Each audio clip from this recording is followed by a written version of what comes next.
Segenap puji beserta syukur kita persembahkan kehadirat Allah Subhanahu wa taala. Selawat dan salam keharibaan junjungan alam Nabi besar Muhammad sallallahu alaihi wasallam pada keluarga dan sahabatnya sekalian. Bapak, tunggu-tunggu orang-orang tua kami dan ibu-ibu sidang jamaah maghrib yang dimuliakan Allah Subhanahu wa taala. Baiklah, pada malam ini kita lanjutkan pengajian kita berkaitan dengan masalah hukum faraid ini yang merupakan salah satu cabang ilmu dalam ilmu syariah yang sangat-sangat penting perannya dalam kehidupan keluarga dan besar sekali pengaruhnya terhadap kerukunan dan kemaslahan serta juga kenyamanan dalam kehidupan hubungan antara keluarga dengan keluarga baik dekat maupun jauh. Sebagaimana kita ketahui bahwa jalan untuk menerima warisan yang ditetapkan oleh Allah adalah setelah menyelesaikan orang-orang dalam ketetapan Allah dengan kadar yang telah Allah tetapkan jua, maka andai kata ada sisa itu diambil oleh orang yang paling dekat hubungannya yang laki-laki dengan si mayit, yang di dalam ilmu faraid disebut dengan usbah, di mana kata-kata usbah itu sendiri merupakan orang yang paling bertanggung jawab terhadap nafkah orang yang ada di sekitarnya, yang mereka itu mendapatkan bagian tertentu daripada kelompok hubungan nasab, dari kelompok hubungan kerabat, dari orang-orang yang ada hubungan darah dengan si mayit.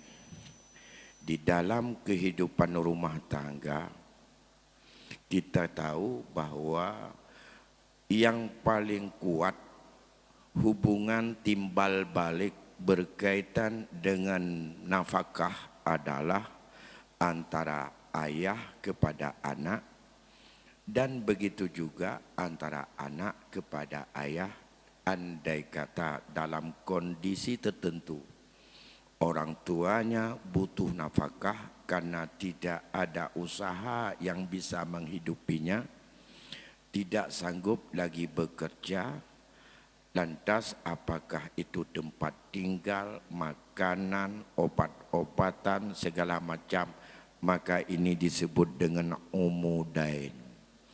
Makna umudain yang pertama ayah kepada anak, dan anak kepada anaknya, baik dalam batas sebelum balik maupun dalam batas setelah balik andai kata anak itu belum mampu mencari nafkah sendiri atau ada cacat hukum atau cacat fisik yang ia tidak bisa untuk mencari nafkah. Begitu juga kepada anak-anaknya yang perempuan yang dianggap sebagai masyarakat yang harus bertanggung jawab oleh laki-laki. Lantas usbah, sisa daripada harta setelah diberikan kepada orang yang selain daripada juga hubungan perkawinan, semuanya adalah kepada mereka yang ada hubungan darah. Orang-orang yang mendapatkan hubungan darah dalam keadaan tertentu, maka siapa di antara mereka laki-laki yang paling bertanggung jawab untuk memberi biaya hidup kepada mereka andai kata mereka itu dalam keadaan miskin atau fakir, maka ialah yang disebut dengan usbah. Dan inilah yang diingatkan oleh Rasul. Setelah kita berikan ketetapan Allah 12 kelompok ahli waris yang telah Allah tetapkan kadarnya salah satu di antara 6 bagian yang Allah tetapkan, yaitu 1/2, 2/3, 1/3, 1/4, 1/6 dan 1/8. Andai kata ada sisa, ini adalah untuk laki-laki yang paling dekat hubungan dengan si mayat, dan laki-laki itu bila orang itu meninggal, ialah yang paling bertanggung jawab. Andai kata orang-orang dalam hubungan kerabat mendapat kesulitan ekonomi, dan ialah sebagai orang yang paling bertanggung jawab yang dibebankan oleh Allah untuk menanggung nafkah.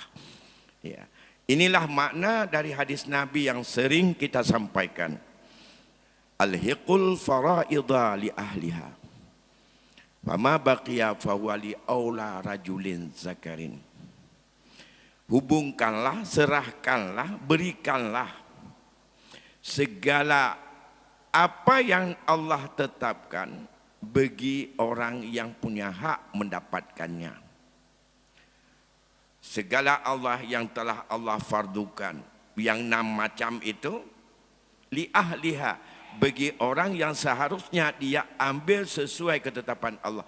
Kalau ada sisa, fama baqiya fahuwa li aula rajulin zakarin, itu serahkanlah kepada laki-laki yang paling utama.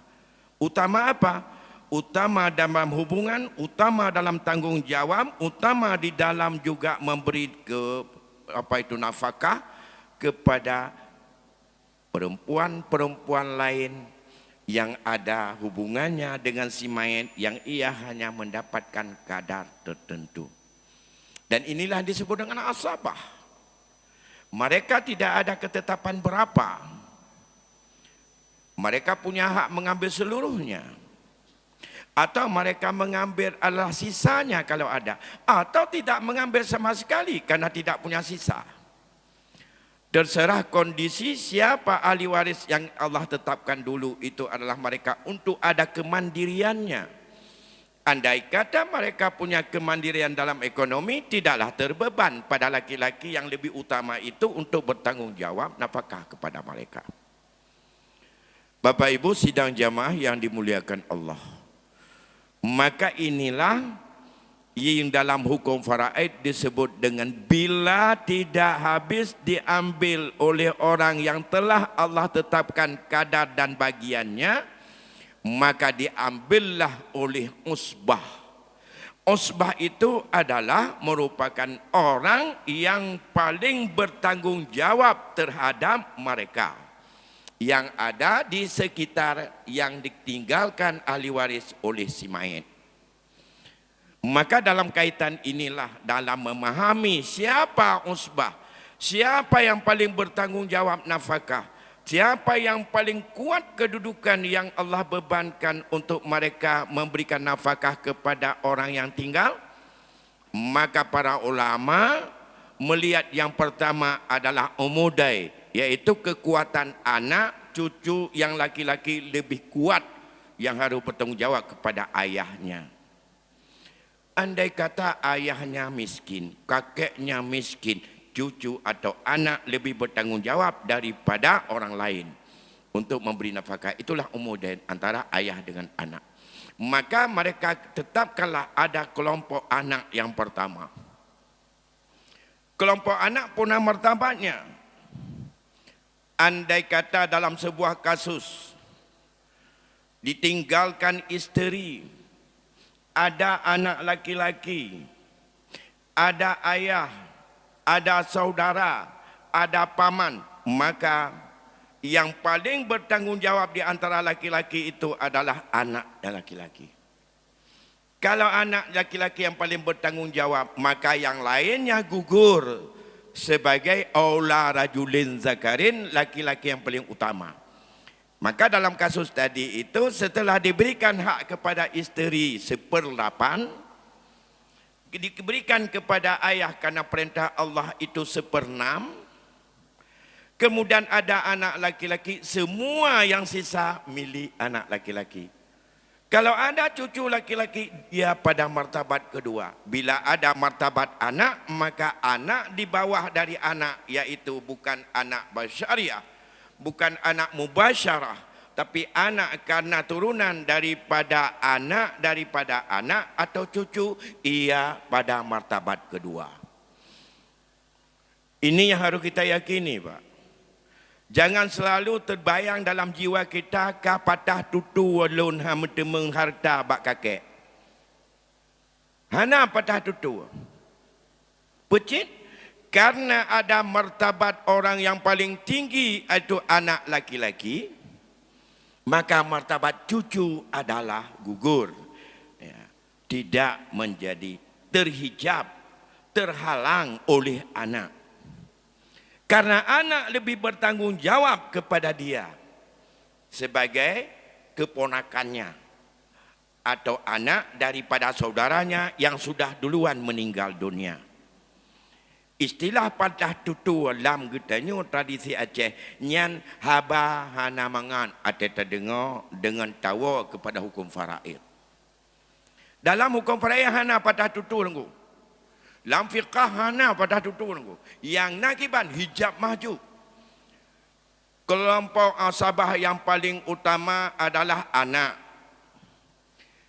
Kelompok anak itu ada martabat yang paling tinggi, anak yang mubasyarah, anak langsung dari si mayit. Sedangkan cucu ba'ana agam juga anak, tapi bukan anak secara langsung, tapi anak daripada sulbi anak kandungnya. Bila tidak ada anak secara langsung, barulah berpindah kepada anak daripada anak laki-laki atau cucu ba'ana agam. Ya. Lantas, tapi kan dia tengok dalam KI kepegat dia sebagai ahli waris pengganti ya jika mati. Dalam Islam orang mati tidak ada hak memiliki. Sedangkan dalam hukum faraid hanya akibat kematian. Sebelum mati tidak ada berpindah milik secara hukum kepada ahli waris yang hidup. Berpindah milik orang hidup kepada orang hidup itu adalah bukan daripada hukum faraid. Itu bisa dalam hukum hibah, bisa dalam hukum hadiah, bisa dalam konteks sedekah, bisa dalam konteks jual beli, bisa dalam konteks-konteks yang lain.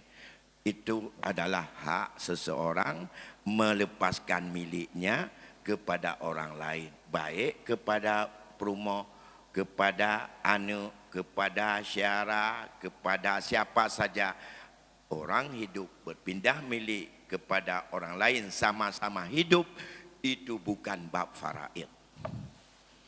Nyan hak kemerdekaan orang hidup bila dia mutlak tasarruf. Makna mutlak tasarruf apa? Urang yang udipnya carong, urang yang udipnya hana mahjur, artinya tidak muflis, tidak safih. Orang yang hidup ini sudah balik, orang yang hidup ini tidak gila, itu sebut mutlak tasarruf. Menyogetanya nah hana peut macamnya, bak urang udipnya na milik orang hudibnya, orang yang hudibnya yang punya milik, dia pertama berakal. Yang kedua, dia itu bukan anak kecil. Yang ketiga, dia bukan orang safih. Yang keempat, dia bukan orang muflis. Nyan hak merdeka 100% harta genyan, hak genyan. Hana boleh mupakat dengan orang lain, orang kena juk. Pergena publau, guna hibah, apakah mau disedekahkan atau dia untuk menunaikan kewajibannya. Apa kewajiban? Peterbit zakat. Apa kewajiban? Binafkah perumah. Apa kewajiban lain? Binafkah anak. Apa kewajiban lain?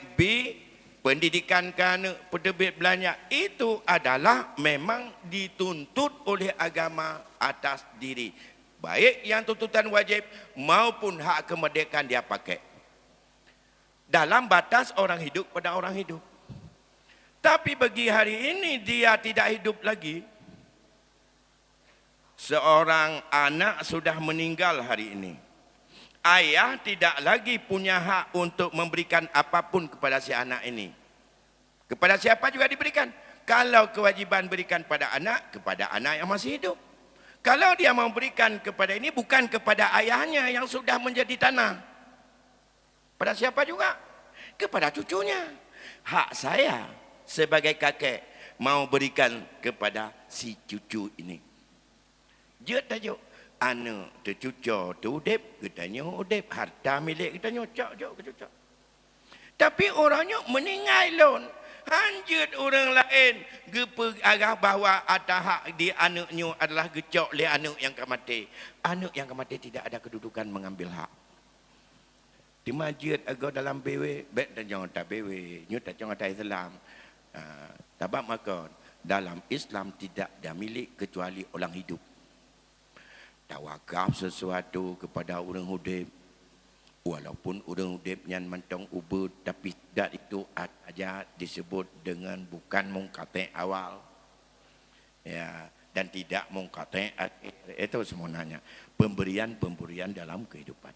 Oleh karena demikian, andai kata seorang ada anak 3, 1 sudah duluan meninggal. Yang meninggal punya anak. Sama dengan andai kata seorang meninggal dunia, ia tinggalkan anaknya 2.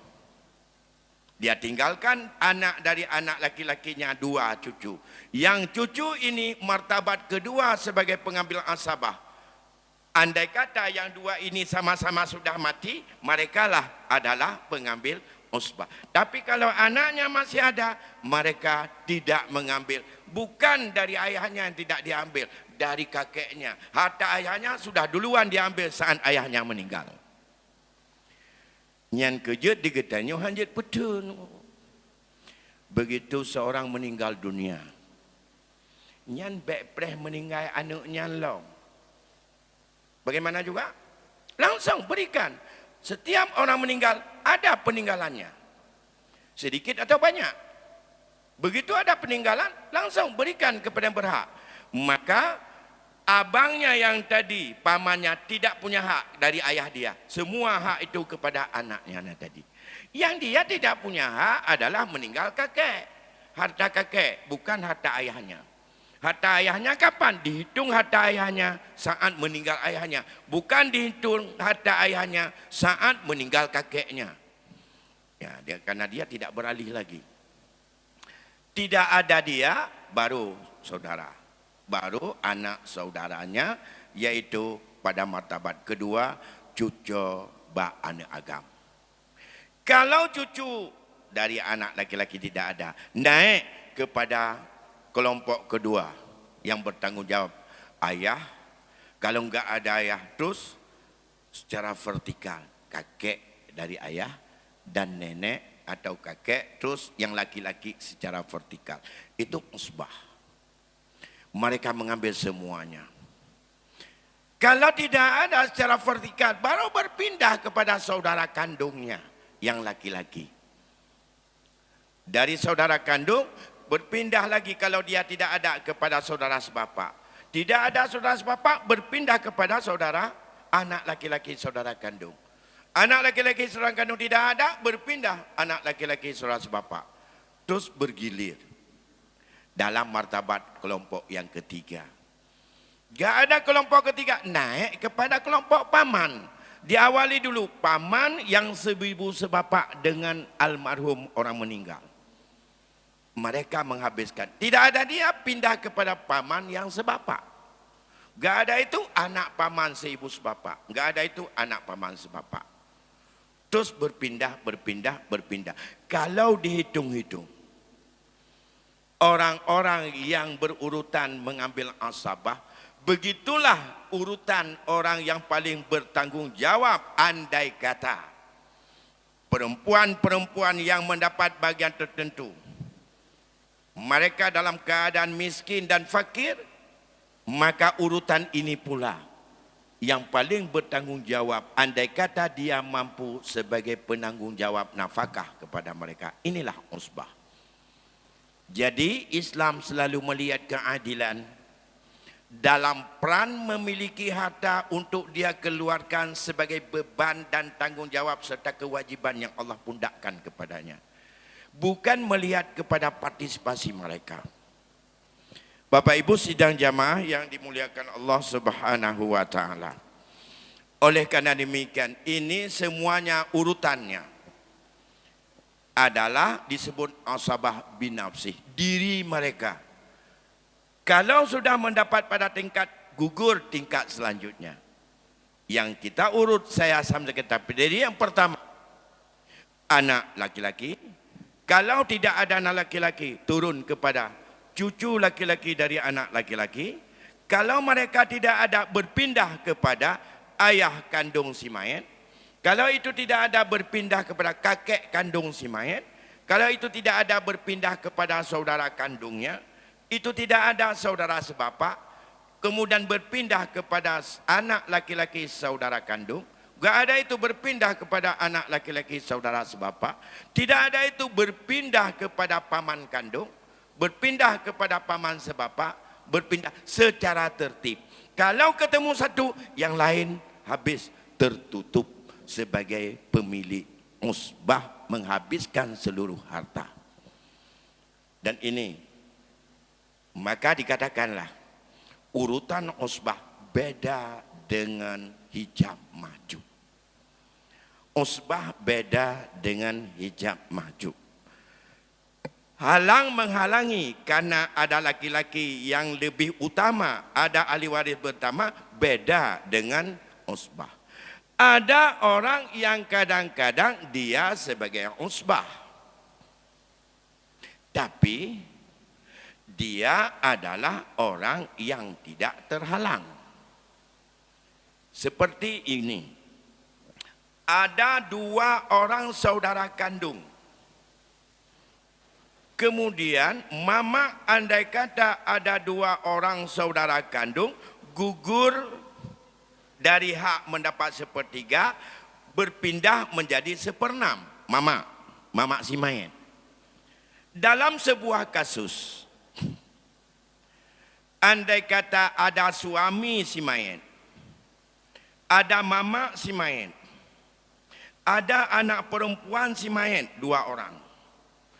Ada dua, tidak ada anak, yang hanya ada suami, ada mama, ada ayah, ada dua orang saudara, ada saudara seibu. Ya. Maka saudara kandung membuat mama berpindah dari sepertiga menjadi seperenam. Padahal saudara kandung tidak dapat apa-apa, tidak ada sisa. Mengapa enggak ada sisa? Kalau ada suami tidak punya anak, suami setengah harta. Nisfu, walakum nisfu ma taraka azwajukum, sudah setengah. Kemudian mama seharusnya sepertiga. Kemudian ayah menjadi ia pengambil usbah. Nah, kemudian mama gugur. Bila ada dua atau lebih saudara, dia berpindah kepada seperenam. Padahal saudara, dua orang saudara tidak menjadi ahli waris karena dihalang oleh ayah. Tapi dua saudara menjadi sebagai hijab nuksan bagi ibu. Begini, kalau berputar untuk susah dipahami. Sidra orang mati naga kebah lakau. Tahu tu. Ayah, mak tu.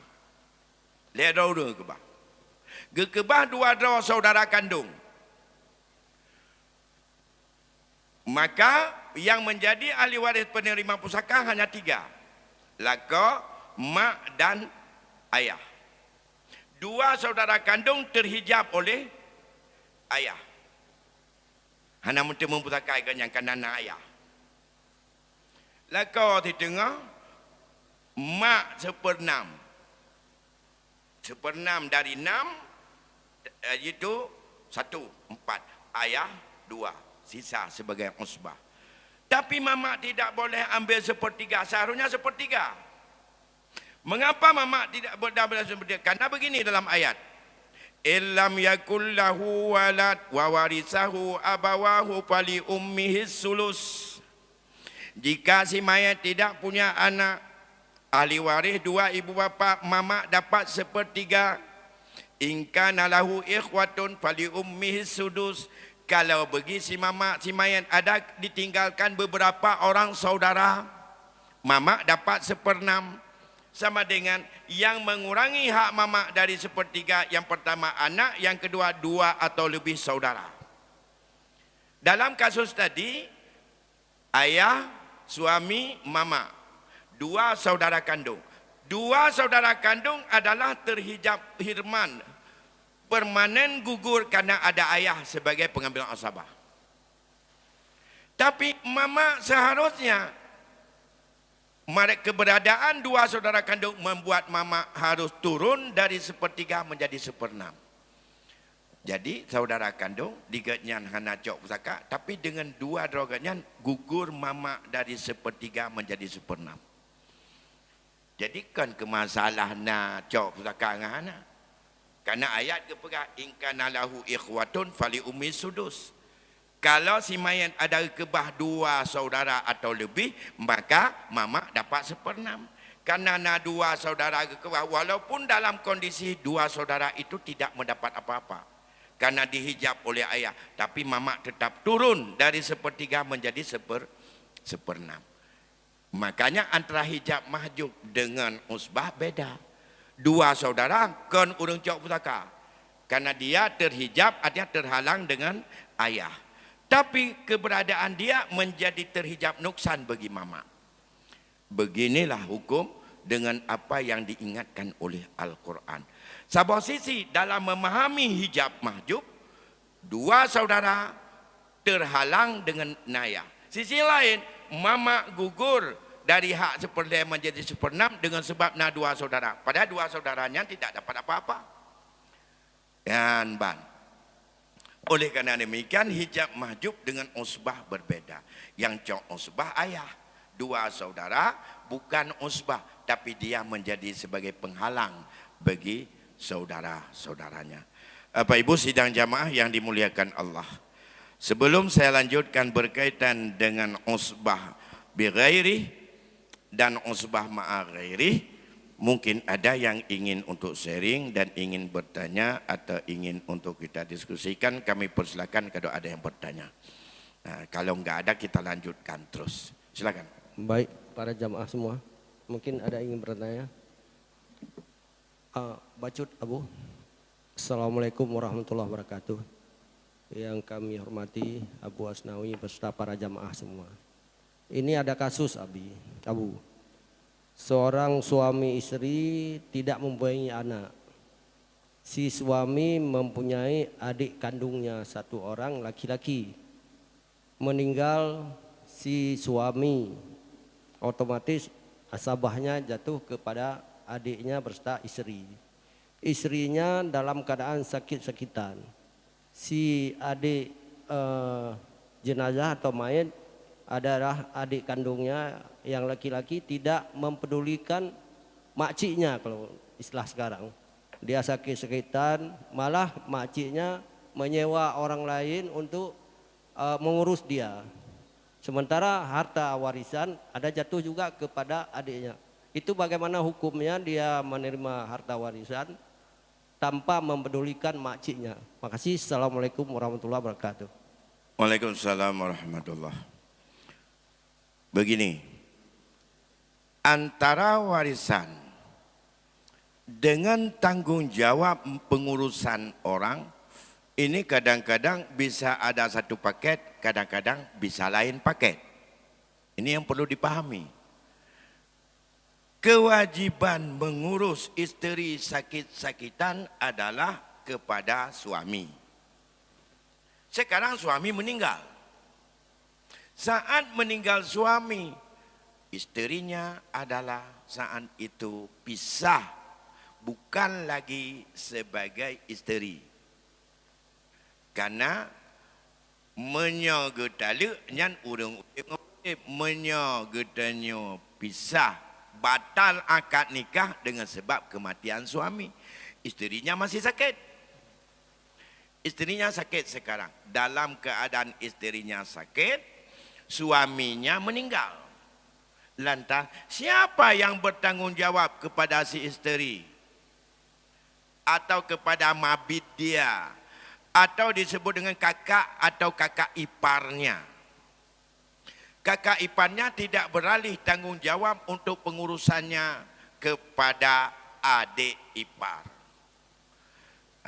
Kepada adik suami, seibu sebapak. Dia mengalihkan tanggungjawab suami kamu meninggal. So tanggungjawab ganyan untuk mengurus siapa walinya, siapa asbah dia. Bukan asbah dari suaminya.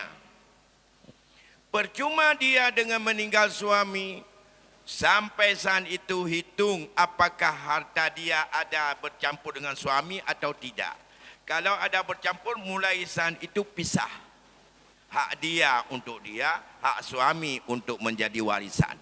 Setelah ada warisan, 1/4 milik kepada isteri. Siapa yang ngurus? Isterinya atau oleh ahli waris yang bertanggungjawab. Siapa yang ahli waris yang paling bertanggungjawab kepada si perempuan menyolak kawahan alih? Yang pertama ayah dia kalau masih ada. Anaknya tidak ada dia. Kalau enggak ada ayah kakek dia. Kalau enggak ada kakek dia, abang kandungnya. Dia dalam keadaan sakit. Bak lako cok sepur-put. Harta lako. Harta drog pisah ke ganyan. Menya dalam kaedah getanyo atau dalam kearifan getanyo kepegah dengan harta seharkat. Ambil hak dia. Punya suami, kumpul kemari bersama dengan harta bawaan suami untuk menjadi tirkah akan dibagi kepada warisan. Ambil 1/4 untuk si isteri. Bersama dengan hartanya atau kalau ada syirkah. Kemudian siapa mengelola dia sakit? Apakah adik daripada suaminya? Bukan. Tapi siapa juga? Siapa orang yang paling dekat hubungan kerabat dengan dia? Pertama ayahnya, kalau dia anak enggak ada. Yang kedua kakeknya. Kalau enggak ada kakeknya, abang kandungnya.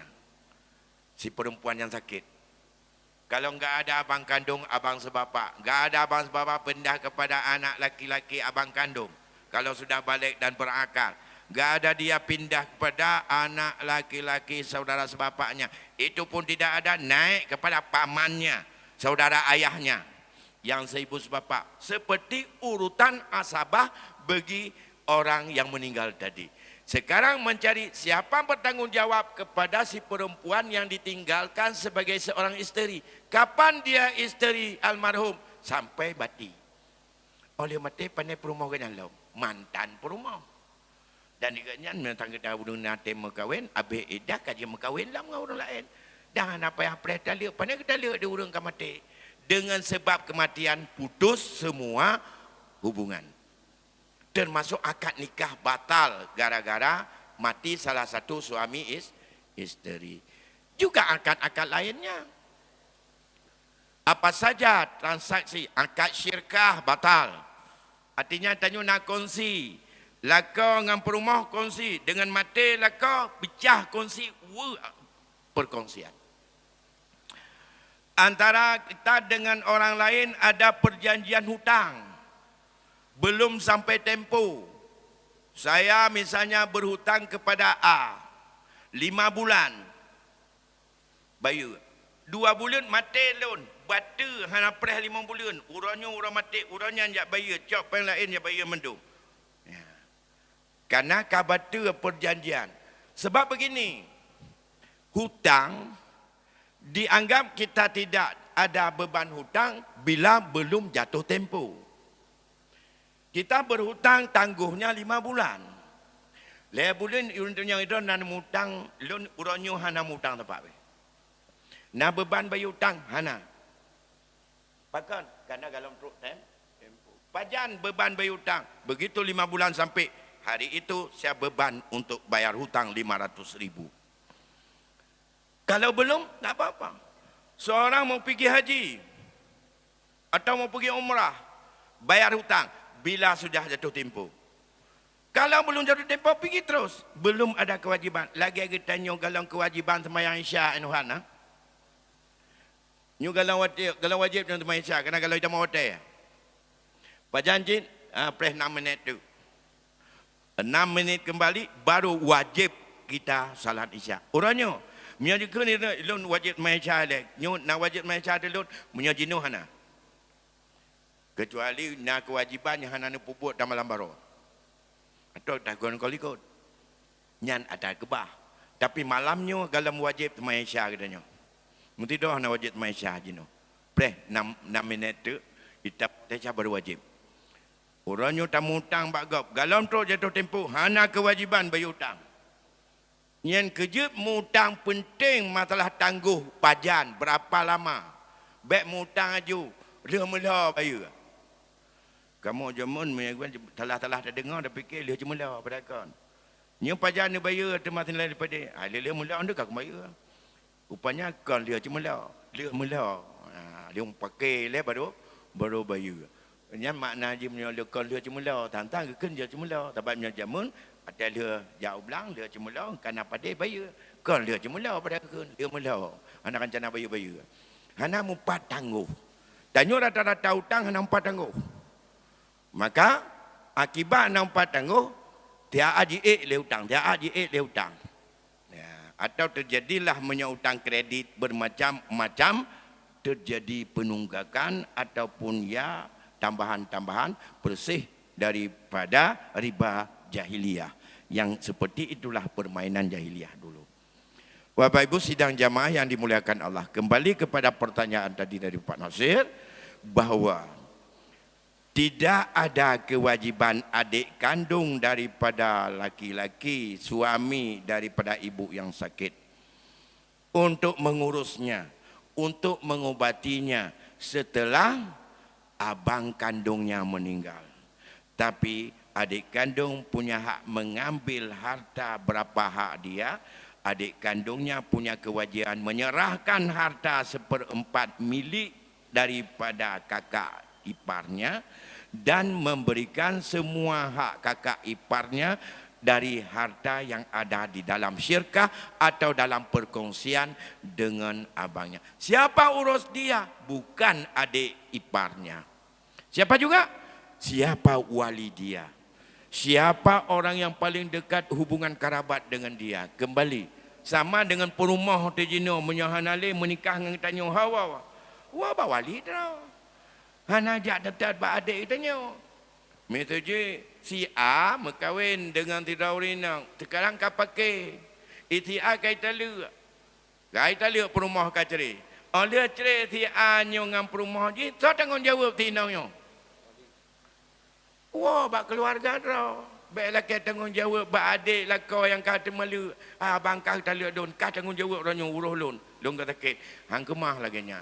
Demamnya nak kahwin. Nak masalah kaitan lu lah abang. Silakan untuk kahwin oleh adiknya. Kahwin ni lah, ikat nikah lah. Yang demikian Pak. Bacut tambahan Abi, Ya. Abu. Kemudian si istri kan mendapat 1/4 tadi. Begitu dia meninggal, apakah adik iparnya yang laki-laki tadi ada mendapat harta warisan lagi atau ini jatuh kepada ahli waris si istri? Ya. Begitu. 1/4 inilah yang penting, tidak boleh ditunda-tunda. 1/4 hak si isteri.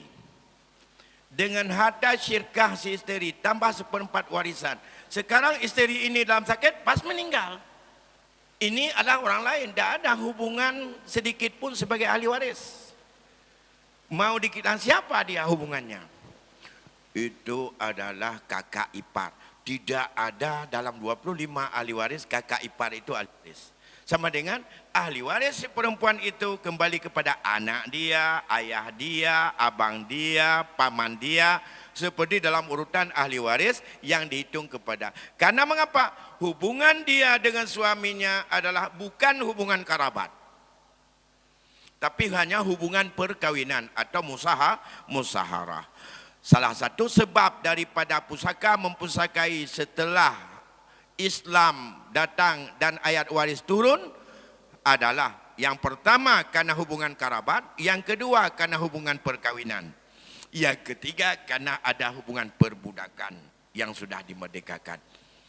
Memang masa jahiliyah tidak ada hubungan perkawinan. Jahiliyah nak kawin dengan cara mengkawin jahiliyah. Nah, tapi tidak saling mewarisi antara suami dengan isteri. Meninggal isteri tidak diwarisi oleh suami. Meninggal suami tidak diwarisi oleh isteri. Mengapa? Karena masa jahiliyah atas nama jenis kelamin perempuan tidak punya hak warisan. Karena karaban ataupun karena hubungan perkawinan ataupun perbudakan, bahkan juga karena janji setia atau juga tabani atau anak angkat. Karena pada masa jahiliyah sebab mempusakai, yang pertama karena janji setia, yang kedua karena ada hubungan karabat, yang ketiga karena tabani pengangkatan anak, dan yang selanjutnya adalah karena adanya daripada hubungan tabani. Semua syaratnya adalah laki-laki, tidak kecil dan bukan jenis perempuan. Pada masa Islam saling mewarisi suami istri. Bapak Ibu sidang jamaah yang dimuliakan Allah, mengingat waktu Isya sudah masuk, kita sama-sama persiapkan diri untuk salat Isya. Saya padai sampai di sini dulu. Jadi lebih kurang saya mohon maaf. Semoga apa yang kami sampaikan ini yang terus berulang, kiranya Allah berikan hidayah dan petunjuk, terbuka hati kita bahwa masalah ini penting dan perlu untuk kita pahami dan harus mampu kita jalani. Lebih kurang saya mohon maaf. Assalamualaikum warahmatullahi wabarakatuh.